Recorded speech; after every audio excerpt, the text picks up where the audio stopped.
Medianoche.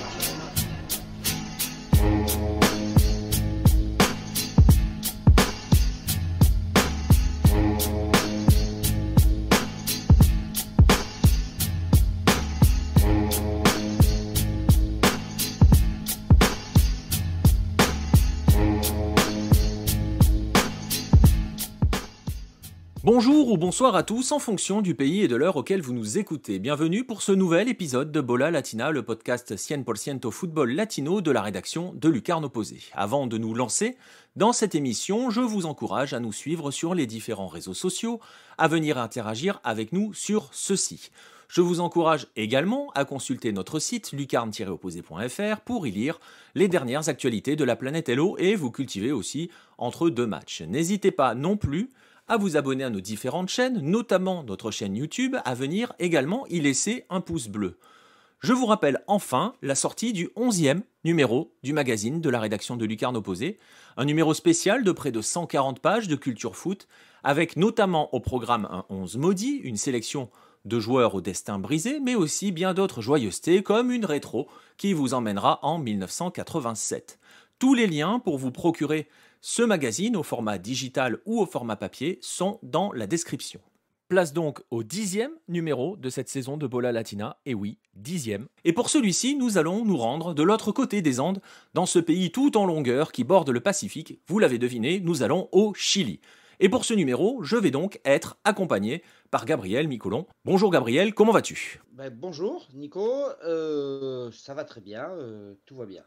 Tout va bien, parfait. Alors, on va prendre un peu le temps de s'intéresser, de revenir un petit peu au Chili, parce que le football commence à nous manquer là-bas, mais malheureusement, on va pas s'intéresser au championnat, parce que le retour de celui-ci n'est pas, au moment où on enregistre, n'a pas encore véritablement de date. On avait évoqué le 15 août, je vais le résumer brièvement, si tu veux compléter, t'hésiteras pas après.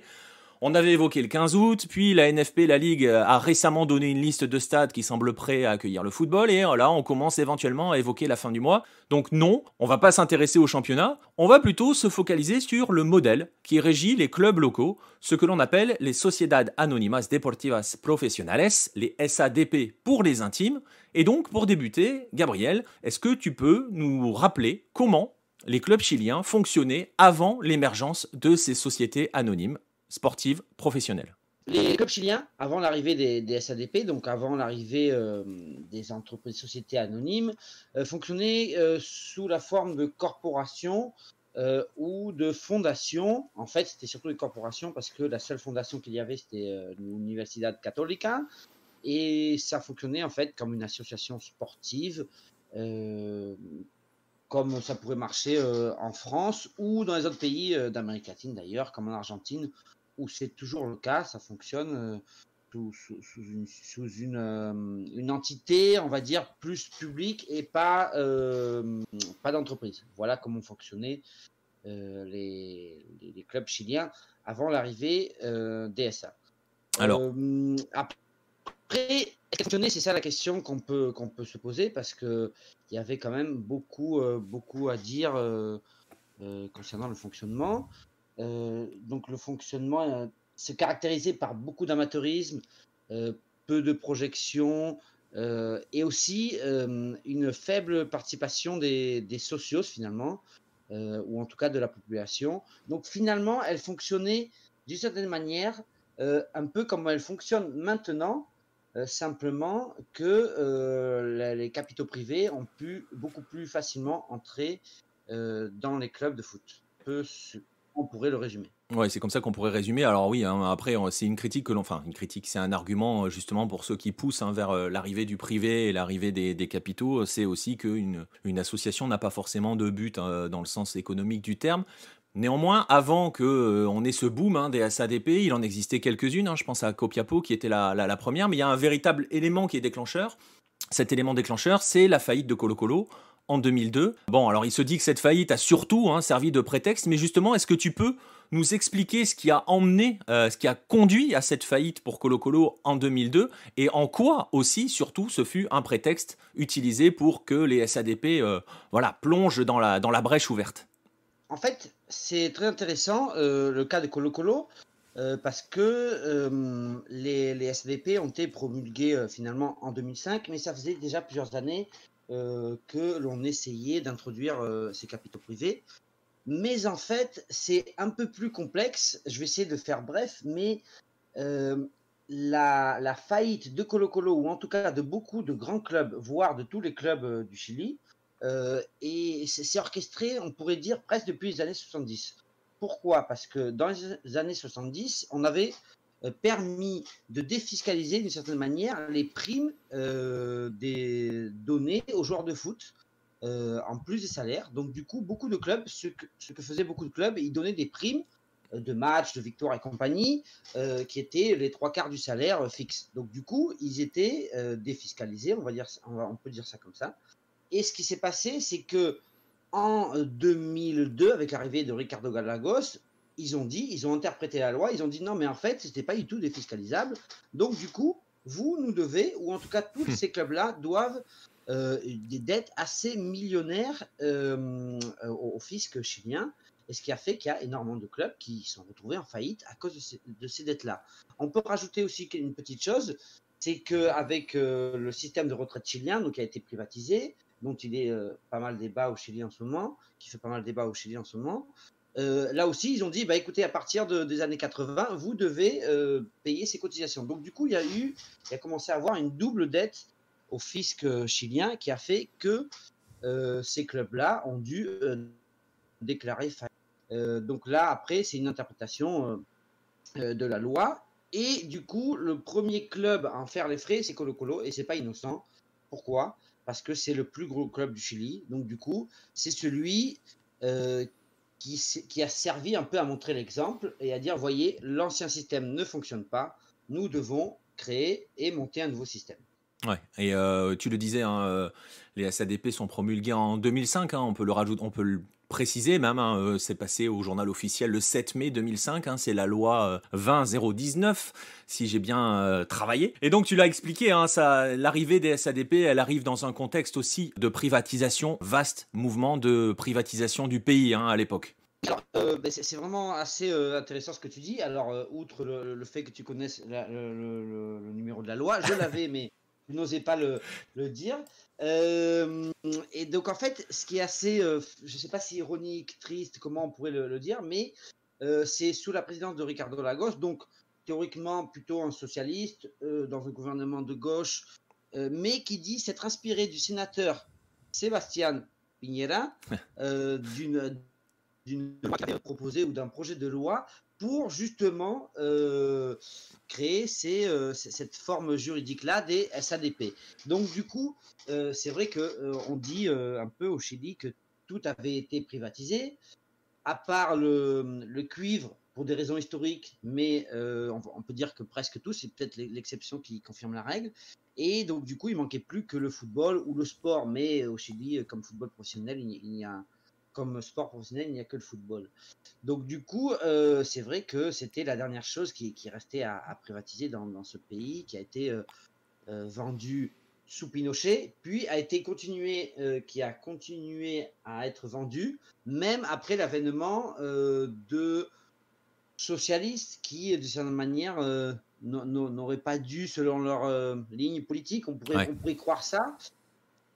Donc voilà, en fait, c'est vraiment, ça continue, cette vague, hôpitaux, enfin santé, retraite, ça c'est quelque chose aussi d'assez grave au Chili. Donc ce n'est que finalement la continuité de cette politique néolibérale. Ouais, le football, c'était un petit peu le village d'Astérix qui résistait. Et tu l'as dit, hein, déjà sous Pinochet, ça commençait. Hein, on peut parler des universités, des universidades, hein, qui ont pas mal souffert aussi à ce moment-là. On en reparlera. D'ailleurs, je vais faire un petit peu de teasing parce qu'il va être question des universités chiliennes dans le magazine numéro 12. Alors, vous avez encore le temps, hein, c'est pour la rentrée. Mais voilà, il en sera question. On y reviendra un petit peu plus tard. Alors voilà, on a vu, hein, il y a un contexte qui fait que, bah, tu l'as dit, hein, on va employer le terme, hein, il faut vendre le football au privé. Donc le football est vendu au privé et donc on va aborder maintenant les conséquences de cette arrivée, de l'arrivée de ces SADP. Et l'une de ces conséquences-là, et c'est assez amusant parce que, amusant en façon de parler, hein, c'est aussi ce que l'on reproche par exemple aux joueurs de football. Là, ça va être au niveau des dirigeants, c'est qu'on va assister surtout à l'arrivée de mercenaires aux commandes des clubs. Alors tu l'as cité, ce très cher Sébastien Piñera, qui lui était supporter de la Católica et qui arrive aux commandes de Colo-Colo, mais on peut en citer d'autres, hein. Je pense à Harold May-Nichols, qui lui a laissé une autre trace, hein, dans l'histoire du football chilien plus récente, hein, puisque c'est grâce à lui, hein, que Bielsa est arrivé à la tête de la sélection, mais lui était passé par la Católica, et aujourd'hui, il est à Colo-Colo après avoir proposé un projet à la OU. Donc voilà, ça pose des petits problèmes de mercenariat au niveau des dirigeants. Au niveau des supporters, comment on vit cet aspect mercenaire des dirigeants aux commandes des clubs? En fait, moi je pense, sans avoir fait forcément une enquête très exhaustive, mais je pense qu'on le vit finalement comme une espèce de fatalisme, un peu comme avec les joueurs de foot actuellement, que de toute façon, ça change rien. Enfin, s'ils veulent Ouais. faire de l'argent, ce n'est plus que pour de l'argent que le foot existe, on pourrait dire ça comme ça. Mais c'est assez intéressant ce que tu disais, enfin la personne que tu citais, Harold Mike Nichols, parce que justement il avait écrit une espèce de tribune à la fin de l'année dernière, où il disait qu'il fallait faire assez attention à la propriété des clubs chiliens, parce qu'il disait sur les 32 clubs professionnels chiliens, il pourrait y avoir 32 propriétaires étrangers, et que du coup, s'il y avait 32 propriétaires étrangers, il pouvait y avoir un président de la NFP, puisque ce sont les clubs qui élisent le président étranger, donc du coup, qui choisirait le sélectionneur et compagnie, et qui choisirait la politique sportive du pays. Donc il disait qu'il fallait faire très attention à ça. Et pourtant, Mike Nichols est quelqu'un qui est plutôt favorable au SADP, mais qui dit qu'il faut qu'elle soit régulée. Alors après, il y a plusieurs écoles, il y en a qui sont contre, il y en a qui sont pour, mais c'est assez intéressant sa vision des choses. Donc après, comment on vit, pour revenir un petit peu à la question que tu me posais, je pense que Ouais. on, On s'est résigné, on fait comme avec ça les le footballeurs. fatalisme. Ouais. Tant que le projet est bon, on y va, quoi. Oui, oui, mais par exemple, j'ai découvert aussi que dans les actionnaires de la Católica, il y a des actionnaires aussi de la U de Chile. Donc en plus, entre ennemis, ils sont actionnaires entre eux. En plus, des familles qui sont des familles très riches. On dit souvent que les Chiliens, même qu'il y a 3 ou 4 familles qui dirigent le Chili, bah, finalement, dans le football, c'est un peu pareil. Donc du coup, le foot n'échappe pas au libéralisme. Ouais, et c'est intéressant que tu aies donné, hein, l'exemple de la tribune de Maine Nichols, justement parce que, et c'est l'un des dangers, mais c'est aussi ce qui arrive déjà.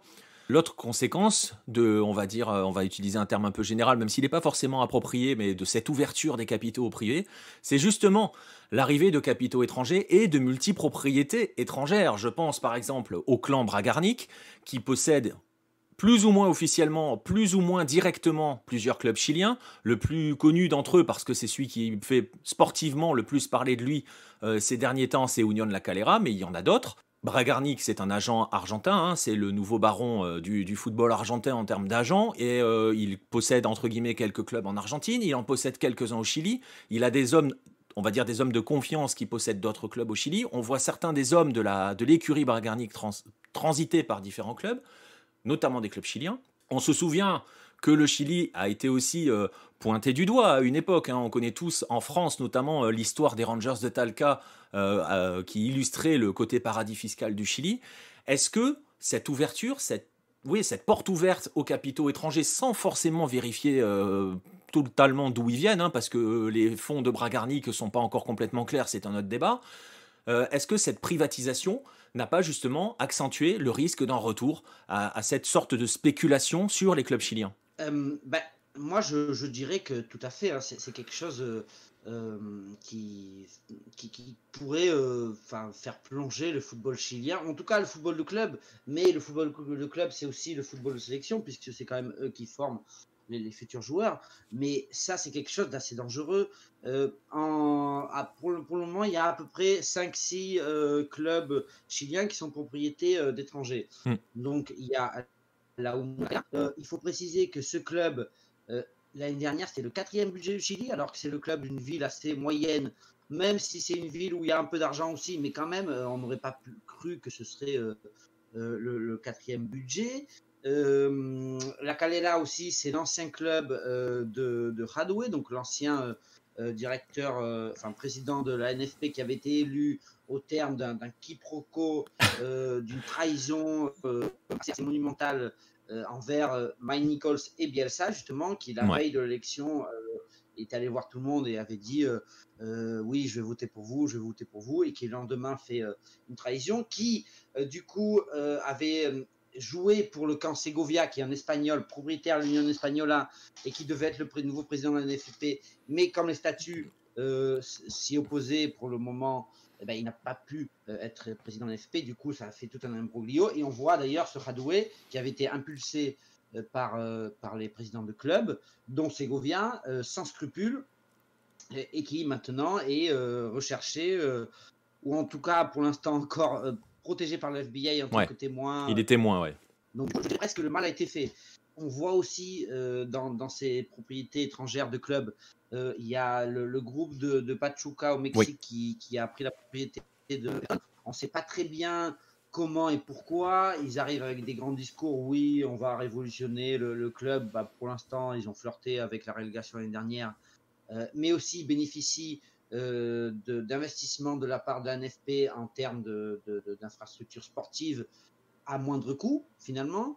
Et on voit aussi la prise de participation d'étrangers dans des clubs très moyens. San Luis Quillota, j'ai du mal un peu à comprendre l'intérêt d'investir dans un club comme ça.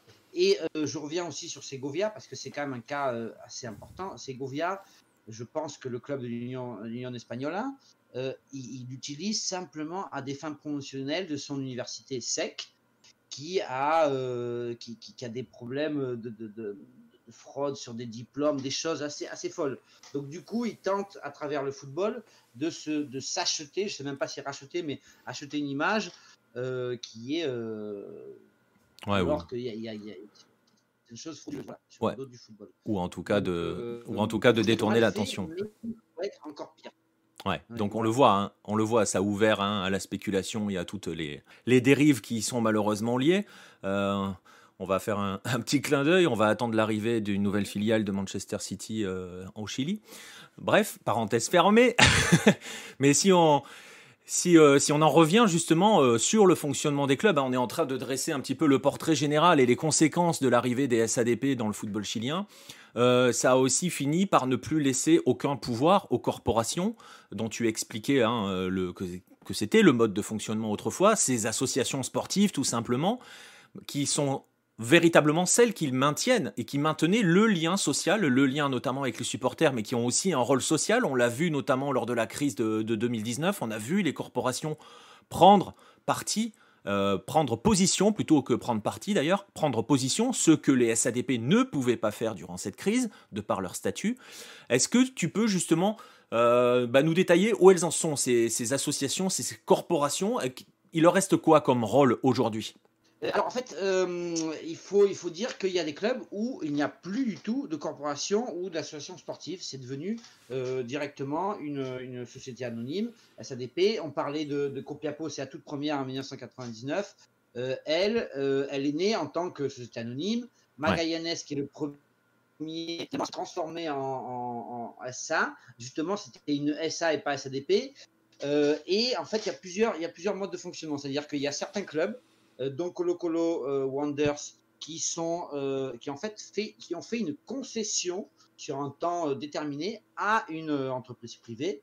Donc du coup, ces clubs-là, la corporation et donc les socios continuent à avoir du pouvoir. C'est-à-dire que les socios de Colo Colo ont encore pas mal de pouvoir, encore des voix. La corporation a un rôle social encore très fort, comme tu l'as dit, en 2019, la crise au Chili, elle prenait des positions, elle organisait des cahiers de doléances publics, avec aussi des anciennes gloires, dont Bartichotto, qui s'est impliqué. Le président, par exemple, de la corporation de Colo Colo est un communiste, donc du coup c'est assez en opposition avec le système des SADP, mais qui a encore quand même un certain pouvoir politique, plus que vraiment finalement sur la gestion du club. C'est ça qui est un peu triste dans cette histoire des SADP, c'est-à-dire que les sociaux ne sont plus que de simples, on va dire, clients avec un droit de vote très symbolique au conseil d'administration. Mais aussi, il faut dire qu'il y a des clubs où il n'y a plus de corporation. Donc, du coup, le club n'a presque plus de rôle social dans le sens où il y a des clubs qui détiennent, qui ont cédé carrément à une entreprise privée, à une SADP, les participations dans le club. Donc, il y a des clubs qui détiennent 0,001%. C'est pas une blague, hein, on me l'a dit. Donc, du coup, c'est des choses assez ridicules. Ou Union Espagnola, par exemple, la corporation n'a que 0,1% des actions du club. Donc, du coup, c'est le seul Ouais. autre actionnaire à ces donc, du coup, ça a réduit pas mal le rôle du socio, même si, comme je dis aussi au préalable, qui n'était pas tout à fait utilisé non plus, à bon escient, on va dire. Mais là, ça devient seulement un simple client et non plus un socio. Socio en espagnol veut dire partenaire. Donc, c'est assez important. Ouais, bah, tu l'as dit, hein, justement, tu avais fait la transition vers le rôle du socio, hein, et surtout, on le sait à quel point, plus particulièrement en Amérique du Sud, hein, pour le coup, on peut généraliser. Il y a vraiment eu, il y a une histoire sociale, hein, de la plupart des clubs. Donc, c'est vrai que ce mode est en train de gentiment s'envoler, même si on va voir, hein, il y en a quelques-uns qui reviennent, qui résistent. On va en parler un petit peu plus tard. On va juste parce que quand même, le pire, hein, serais-je tenté de dire, c'est que l'émergence et l'arrivée en masse des SADP, le fait que tout le monde se tourne vers ce modèle, sportivement parlant, ça coïncide aussi avec l'émergence d'une génération dorée au Chili, celle qui a décroché les premiers titres de l'histoire de la sélection A. Alors on va tout de suite bien le dire, hein, au cas où il y ait des supporters ou des fervents défenseur des SA qui nous écoutent, cette génération-là n'a pas été produite par le modèle SADP, hein, il vient d'un modèle antérieur, justement, puisqu'on est arrivé à peu près à cette transition. Mais cette génération-là va aussi servir de vitrine, et on peut dire même de leurre, hein, notamment puisque elle va arriver avec ce mythe que les clubs peuvent s'auto-financer, ou en tout cas même pas plus que s'auto-financer, s'enrichir avec l'argent des transferts. Tout à fait. Alors, moi, je dirais que cette génération dorée, au-delà d'avoir apporté des titres au Chili, elle a surtout permis, et je pense que c'est peut-être ça le plus important, de décoincer le Chili. Moi, quand je discute avec des Chiliens, ils me disent, mais nous, on n'imaginait jamais pouvoir gagner contre l'Argentine. Au pire, on espérait faire un match nul. Donc oui, les titres, ils arrivent après, mais je pense que le plus important, c'est ça a décoincé le supporter, même le joueur chilien, par rapport au complexe qu'il avait par rapport à ses voisins d'Amérique du Sud, ou voire même par rapport à d'autres nations du football du monde entier. Donc oui, c'est ça, en fait, c'est cette génération dorée qui, avant même d'avoir permis de gagner des titres ou de décoincer, était déjà partie pour des sommes relativement millionnaires en Italie, pour Alexis par exemple, en Espagne pour El Mati Fernandez, Vidal, c'est en Allemagne, si je ne me trompe pas, qui est parti. Ouais. Donc, du coup, ça a fait miroiter que on pouvait se faire de l'argent en vendant des joueurs. Mais le problème, c'est que pour vendre des joueurs, il faut les former, il faut investir. Et c'est que beaucoup de ces sociétés-là, de ces investisseurs privés, ne souhaitent pas investir dans la formation parce que c'est long, parce que c'est coûteux, parce que le retour sur l'investissement peut être assez long. Donc du coup, ils sont arrivés en pensant, ah bah oui, bah, de toute façon, il y a de l'argent à se faire, regardez ce qui sort dans la presse et compagnie. Donc du coup, je ne vais pas dire que c'est un malheur, parce que forcément, toute la joie que ça a apporté au football chilien, mais ça n'a pas créé une émulation sur l'investissement dans la formation de nouveaux jeunes joueurs chiliens. Et on le voit actuellement, les nouveaux joueurs chiliens produits qui sortent, il n'y a pas de crack ou peu de crack. Il y a un vide Alors qui arrive oui, chez les jeunes. Ouais. oui, les joueurs chiliens s'exportent un peu mieux parce qu'ils ont une meilleure image, donc du coup ils sont vendus un peu plus cher qu'à une certaine époque.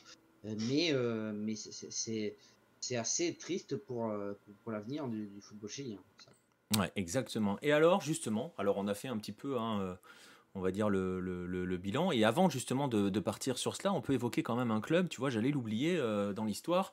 C'est qu'il y a des clubs, hein, qui vont profondément souffrir du modèle DSA, notamment un club historique. Alors, forcément pas un géant, parce que c'est vrai que très souvent, dans l'imaginaire collectif, quand on parle de club historique, voilà, on imagine ceux qui raflent tous les titres. Mais non, un club historique du paysage chilien, c'est le Deportes Concepción qui va véritablement, lui, prendre de plein fouet et souffrir véritablement du modèle DSA. Oui, complètement. Déjà, il a souffert d'une gestion assez calamiteuse Ouais. et il y a des gens qui arrivent, des investisseurs et qui disent: «Écoutez, tout va bien se passer, on va mettre de l'argent et vous allez voir, on va redresser le club» et en fait, finalement non, pas du tout et donc une faillite et il quitte le football professionnel. La CDP, je crois, arrive en 2008 et en 2015, je crois, qu'ils disparaissent du monde professionnel, chilien.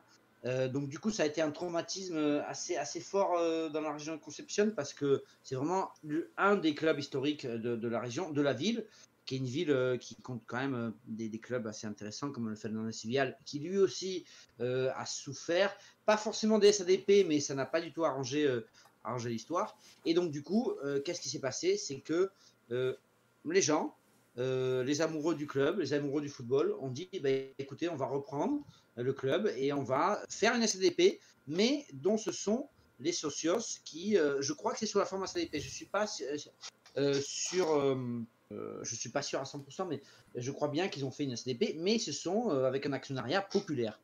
Et qu'est-ce qui s'est passé? Déjà, ça a commencé sur le côté social, c'est-à-dire qu'on a commencé à faire des activités pour les jeunes, que ça allait même de cours d'échecs et des choses vraiment très sociales, de faire des repas de quartier et compagnie. Et à travers ça, bah, ils ont réussi à retrouver le monde professionnel l'année dernière, je crois bien, en 2019, après 4-5 années de disparition totale. Je crois qu'ils ont joué très peu de matchs, ils n'étaient même pas dans un championnat de football. Donc du coup, il y a je dirais, contre-modèles peut-être, mais ils sont rares. Bah, disons que le modèle de Conception, c'est une sorte de modèle hybride en fait, hein, entre l'ancien système et le nouveau système. C'est peut-être la solution. Tu disais, la transition est toute trouvée. Quelles sont les autres alternatives hein, concrètement hein? C'est la question qui est ouverte par le cas du Deportes Concepción et le fait qu'il revienne maintenant sous une autre forme, dans son fonctionnement, on l'a bien compris. Et il y a un autre exemple qui lui pour le coup est encore plus historique, j'ai envie de dire, si on doit classer les historiques, on va parler quand vous allez à Valparaiso et que vous croisez les gens du club, le mot qui revient tout le temps c'est Decano del Fútbol Chileno. On va parler des Santiago Wanderers qui eux aussi sont partis sur un autre mode de fonctionnement. Alors là aussi, bah, la CDP est arrivée en 2008 et c'était peut-être un peu avant, oui, non, je crois que c'est 2008. Et là, en fait, ce qui s'est passé, c'était un entrepreneur de la région qui voulait utiliser le club pour son image, qui avait même créé une fondation de Valparaiso, et c'était cette fondation-là qui mettait l'argent pour le club. Donc quelque chose qui était purement fictif, qui n'avait pas beaucoup de sens. Et donc, en fait, il y a eu des mouvements populaires de lutte contre ce propriétaire de la SNDP, des mouvements vigoureux, vraiment un gros mouvement très intéressant. Et ce qui s'est passé, c'est que en 2019, donc l'année dernière, même ça se sentait venir, et ben en fait les socios, on va dire, ont gagné, on va dire au point, dans le sens où cet entrepreneur, un peu las de ne pas avoir de reconnaissance, qu'on n'arrête pas de lui ressasser que utiliser le club à des fins personnelles ou politiques au lieu de fins de développement du club et de la ville, a fini par dire, au lieu de vendre la SADP, ce qu'il aurait pu faire, comme toute SA, il a cédé aux socios du club pour, j'allais dire 1 euro, mais plutôt 1 peso symbolique. Donc du coup, le club est redevenu de ses socios. Et après, on pourrait être tenté de croire qu'il a reversé aussi parce qu'il n'avait pas d'offre. Ça peut être aussi une interprétation. Mais en tout cas, c'est la bonne nouvelle dans le football chilien qui est arrivée à la fin de l'année dernière. Donc ce club historique, vraiment, c'est quand on va à Ouais. Valparaiso, il y a vraiment un attachement fusionnel à ce club. On voit beaucoup de tags, de drapeaux, de fanions. Je serais tenté de dire, je ne sais pas si ça va forcément plaire à tout le monde, mais c'est un peu comme l'OM et Marseille. Il y a une espèce de fusion entre le club et la ville. Et donc, du coup, quel symbole que ce soit ce club-là qui ait pu un peu dire top à ce modèle de la SADP qui est néfaste. Il y a une question qui est toujours, qu'il faut aussi se poser, c'est pas de SADP, donc pas de capitaux privés directement, mais aussi quel est le modèle de financement du football chilien? Parce que les capitaux privés, malheureusement, dans le football aujourd'hui, sont assez intéressants, enfin, sont primordiaux pour le développement. Donc, c'est aussi, oui, ok, la beauté de récupérer à Socios, mais comment faire pour qu'il y ait suffisamment d'argent et d'investissement pour que ces clubs fonctionnent. Mais ça, c'est une question très ouverte. Oui, parce qu'il faut quand même rappeler, hein, on est dans un contexte pardon, particulier et il n'est pas forcément lié à la crise du Covid ou à la crise sociale de la fin d'année dernière au Chili. On n'est pas dans un pays où les droits télé permettent de survivre, hein. Enfin, ils permettent entre guillemets de survivre, mais très souvent l'argent de ces droits télé est utilisé bêtement pour rénover les stades ou des choses comme ça, ou pour essayer de payer les salaires. C'est primordial. On n'est pas tout à fait dans les mêmes modèles que ceux que l'on connaît en Europe. Et donc justement, on est dans un football chilien, tu le disais, quels peuvent être les autres moyens de financement, quelles peuvent être les voies de sortie, entre guillemets, si jamais on devait sortir des SADP. Je pense que nos auditeurs le comprendront en fond, on ne pourra pas sortir du modèle des SADP et revenir à 100% aux associations. Dans le monde moderne, c'est juste pas possible. Encore moins au Chili, avec des clubs qui n'ont aucun moyen. Faut quand même le dire, hein, Gabriel. Oui, tout à fait. Enfin, voilà. Après, y a d'autres contre-exemples sur le continent latino-américain. On prend l'exemple de l'Argentine, qui ce sont toujours des associations, je ne connais pas le statut exact, mais à but non lucratif. Et justement, le président Macri, lui, pousse et pousse pour aller vers un système de société anonyme. Et justement, l'Argentine qui arrive au niveau continental à fonctionner avec des structures que certains libéraux pourraient considérer archaïques ou qui pourraient être considérées archaïques dans ce monde moderne du football. Donc du coup, il y a notre voie, seulement il faut que le Chili trouve la sienne. Ouais, il va falloir qu'il trouve la sienne. On vous invite, hein, si vous voulez en savoir un petit peu plus, par exemple, sur justement les problèmes financiers des clubs chiliens, le fait de... On parle beaucoup de la première division, mais la deuxième division, c'est pareil, voire pire. On va dire les deux premières divisions professionnelles sont dans un équilibre très très précaire. On parlait en tout début d'émission du retour sur le terrain du football, de la reprise du football au Chili. On ne sait pas non plus si tous les clubs vont repartir dans un état qui permet véritablement de fonctionner. On verra, ça sera l'objet de d'autres débats. Donc je vous invite, si vous voulez en savoir plus, je vous partagerai le lien. J'avais écrit un article au sujet de la précarité du football chilien. Et justement, on évoquait ces dangers de l'arrivée des capitaux étrangers, du clan Bragarnik, de toute la clique argentine qui était en train de s'installer autour de certains clubs chiliens, ceux dont on a parlé dans l'émission d'aujourd'hui. Le Chili dans un équilibre précaire. Il n'est pas forcément, contrairement, hein, c'est pareil, hein, ne nous faites pas dire ce qu'on ne dit pas, provoqué par les SADP. Gabriel l'a très bien dit au début de l'émission, le système était déjà précaire avant que les SADP s'installent. Mais on va en retenir ces mots, hein, Gab, sur ce que tu as dit à la fin, au Chili, de trouver sa voie, tout simplement. Oui, pour ajouter quelque chose justement, en fait, il y a 4 clubs professionnels qui encore cette structure d'association ou de corporation, on va dire, sans société anonyme, sans SADP. Et en fait, il y a Cobresal, Curicó Unido, Universidad de Concepción et Deportes Puerto Montt. Et justement, ces 4 clubs sont des clubs plutôt bien gérés. Alors après, il faut dire que Cobresal a beau être une structure non lucrative, il y a beaucoup de soutien de Codelco, qui est l'entreprise publique cuivre. Donc, bon, c'est compensé par du mécénariat, on pourrait dire. Mais par exemple, Universidad de Concepción, qui est très lié à l'université de Concepción, justement, comme son nom l'indique, qui est encore très lié. Ça me permet de rebondir au dossier club universitaire dans le MAG 11. 12. 12, pardon. Et du coup, c'est le seul club sur les 5 dernières années qui est bénéficiaire. Donc du coup, ce modèle chilien pourrait se tourner justement vers un modèle sans ADP. D'autant que le président Mario Rodriguez de la UDECONCE a vraiment juste, même s'il a forcément, hein, c'est dans l'air du temps, hein, l'arrivée et l'ouverture à des capitaux, à des groupes d'investisseurs, pour l'instant lui résiste. Et il a vraiment affirmé que ce n'était pas dans ses projets de vendre la marque Universidad de Concepción. À voir. Écoute, On verra, hein, on verra de quoi l'avenir sera fait. On va d'abord espérer le retour du foot au Chili fin du mois. Allez, on va croiser les doigts. Je ne suis pas convaincu que ça soit possible. Je ne suis pas convaincu que ce soit possible dans beaucoup de pays, même le pays voisin là, de l'autre côté des Andes. Ça a l'air de plus en plus compliqué même. On va en rester là pour cette émission. Merci à toi Gab de m'avoir accompagné au Chili pour parler des SADP. Écoute, merci à toi aussi de m'avoir accompagné pour parler de ce sujet assez intéressant. Exactement. Et donc on va vous remercier de nous avoir écoutés. On va vous rappeler, bien évidemment, de ne pas hésiter à venir discuter avec nous sur les réseaux sociaux où nous sommes présents, à venir aussi sur notre Discord si vous voulez discuter avec les gens de la rédaction ou même avec les membres de la communauté LO, parce qu'on n'est pas qu'entre nous, il y a tout le monde, on est ouvert.